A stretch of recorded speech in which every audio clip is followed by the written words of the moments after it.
Алихан, аудионды қоссал. Вот, менен саған былай көрсетіп отырмын. Теңдеуді ше кішкене түсінікті болсын. Көрдің ба? Рет-ретімен келе жатқанымызды. Иә, Мынау нешеге тең болу керек енді? Тең болу керек. енді бұл И сосын мынау. Неше тең болады? 13-ке тең болады ғой. иә, Енді қара, жалғасы. Мынау тең 12-ке тең болады. Тұқтың ба? аха. Так, 12. Бір кет. Енді мына жерде қалай істесек болады екен саған ыңғайлы. Мына жерде пропорцияны енді ары қарай жазып көрсетсе. Можно былай істеуге болады мына жерде.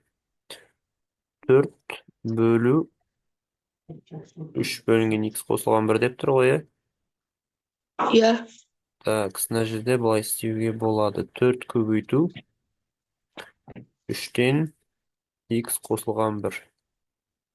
4 нан жақшаны сыртына шығарта салуға да болады былайынан. Тең 12 бөлінген 1, иә? иә, Пропорция қорға саласың ғой мына жерде. А бөлінген b. Көбелек әдісімен ше. Иә? аха, иә, 4 көбейтілген x қосылған 1 көбейтілген 1 тең болады 3 көбейту 12. Онда 4 көбейтілген x қосылған 1 тең болады мына жерде 36 болады. X қосылған 1 тең болады 9-ға, x тең болады 8-ге деп жазуға болады екен. Вот. Міне X тең 8 болады. тең 8 болады. Иә, мына жерде жолын көре бастасаң болды. Мынау теңдеуді осылай шығарады. Мынау сатылы теңдеу деген ба, сатылы бөлшектердің теңдеуі осылай шығады. Бірақ мынаның бәрін жазып отырмас үшін андай логикаға салып қысқа-қысқа жазу керексің ғой. Иә, Тағы бір қара көр, иә, мынаны. Тағы бір қара көресің. Так, бізде салыстыр дегенде мынау негізі оңай болу керек. Мынау оңай болу керек. Ортақ бөлімге келтіре саласың ғой мынаның барлығын. Иә? иә, аха, Маған 13-тен, маған 2-ден берсең. Амыз Амыз 26-дан 13 болады. Б-мыз 26-дан 21 болып қала береді. С-мыз 26-дан 24 болады, иә? С ең үлкені ғой бұл жерде, иә? иә, Ол мынау болады. Так, келесі бізде соңғысы. Осы есептердің. Так, шығарып алған шығарсың мынаны, иә? 30-шы есеп оңай болды ғой деймін. иә, Так, бірінші бөлу орындалады.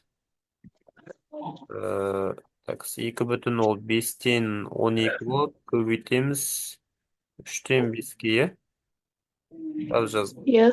Уақытты қысқарту мақсатында сонда Қысқартамыз. минус 4 болады, иә? Мына екеуі қысқарады. Мына екеуі қысқарады. Иә, Сосын маған ортақ бөлімге берген кезде маған 5-тен бересің, x. Сонда 25-тен 16 азайту. 16 азайту 20 ғой, иә? иә, Азайту 25-тен 4 тең болады минус 4-ке.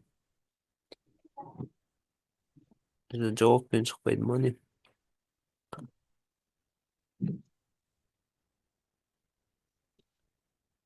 Мына жерде мен дұрыс деген жоқпын ғой. Мына жерде 4 шықпайды ғой.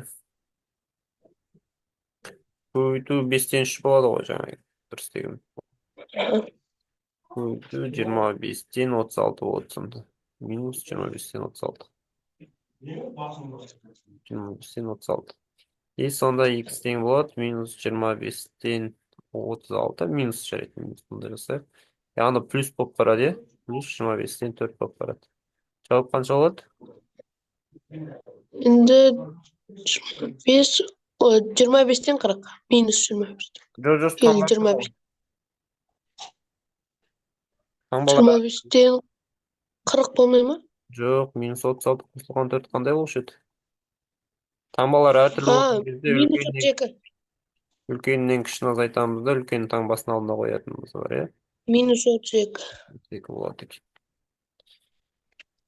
Так, сынағанның есептері бітті. Қазір дұрыстап қарап шығайық.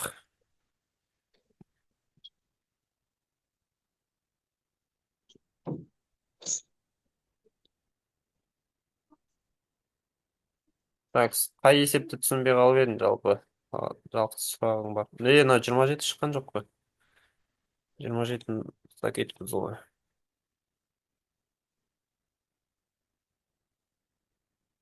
Кажется.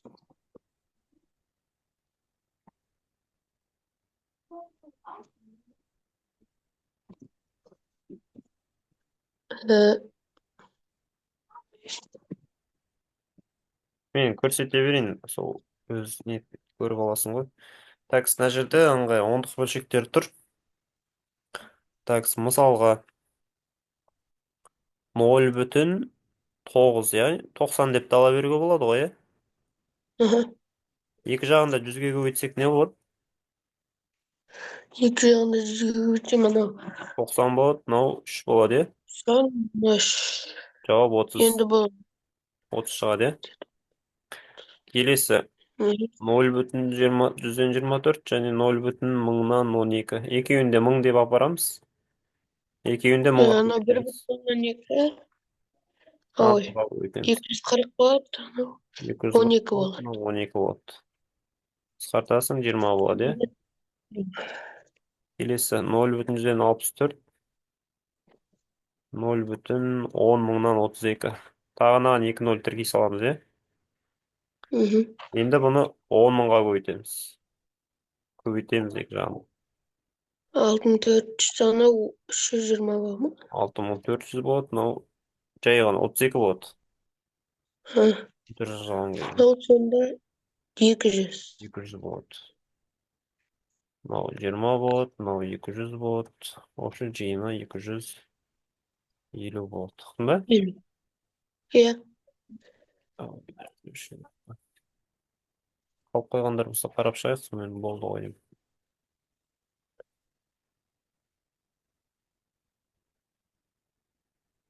Биыл дегенді қарадық. Мына жерде жаңағын талдадық қой деймін. Мына жақшаны ашу Tekrar. ғана. Жақшаның ашу жағы. Так.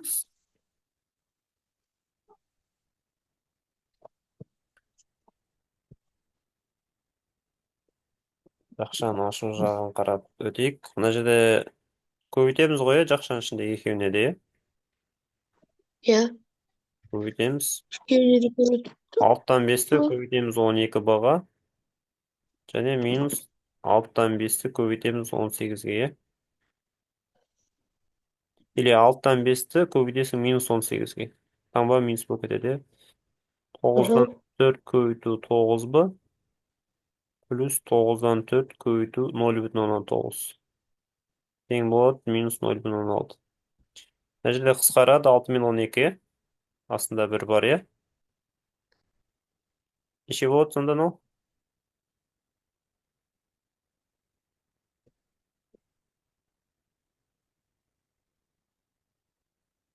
Мынау неше болады? Kaçsa? Бірінші жақшаны ашқан. Birinci şahsada 6. Қысқар кетеді екеуі. 6 мен 12 Ya. қысқарады ғой. 2. Сонда 5 көбейту 2 ол 10 болады. 10 ба. 10. 6 мен Kelesi de екеуі қысқарады. 8. Таңба қандай болады? 3. Таңба плюс пен минус тұр ғой. 1. Минус болады, иә? Ya. Минус 15. бірден береміз. Дұрыс айтасың, 15. Келесі 9 бен 9 қысқарып кетеді. 1. 4. 4b бар, иә? Б-сы бар ғой еще. Плюс 4b. Одан кейін 0,19, яғни 9-дан 4 көбейту 10-нан 9 ғой. Hı hı. 9 бен 9 қысқарады, мына екі 10-нан 4 или қала берсін 10-нан 4 болып қала берсін. Плюс 0,14. тең минус 0,6 шығады. Енді астарын сызамыз ғой. Неге сызамыз? Өйткені ұқсас мүшелерді нету керек, е? Aha. 10-ға 14 бұны қосамыз.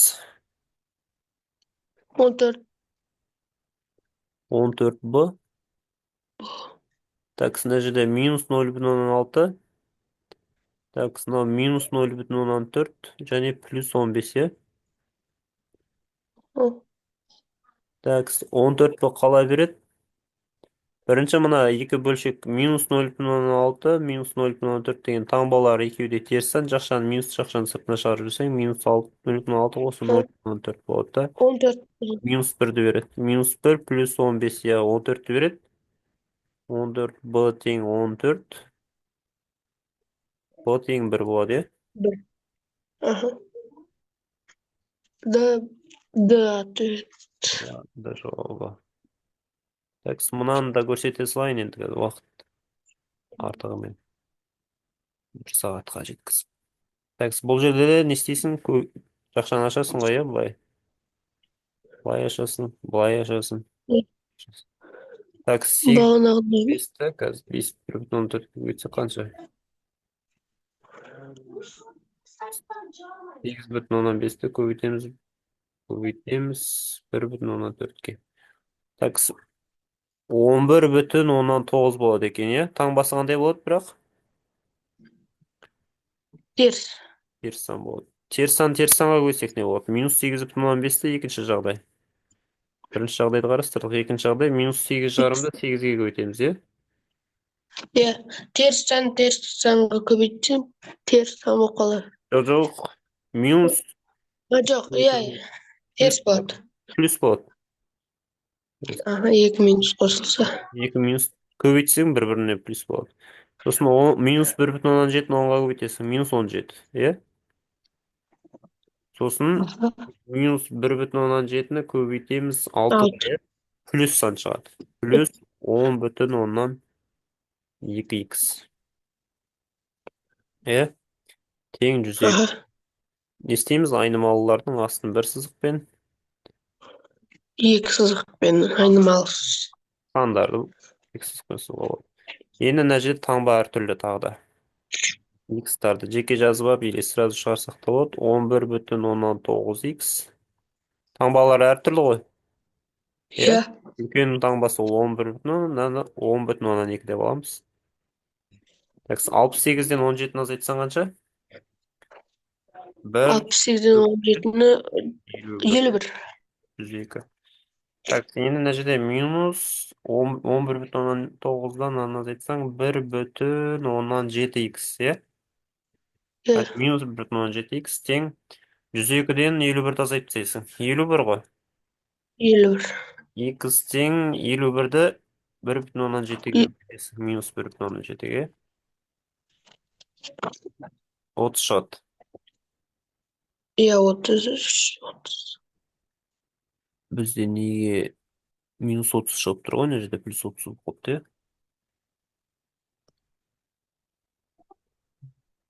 Так, бұл бітті. Сонымен мынаны талдадық, мынаны қарадық, мынау оңай.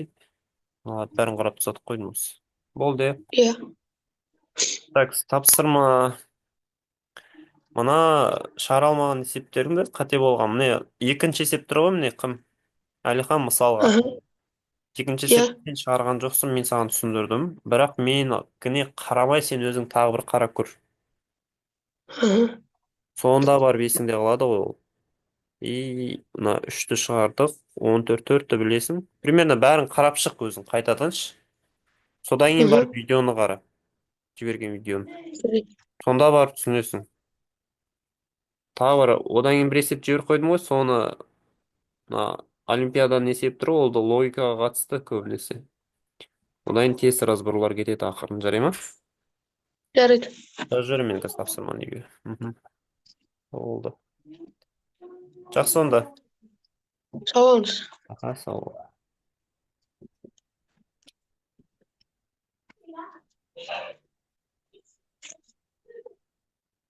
Чай берейін бе ағай?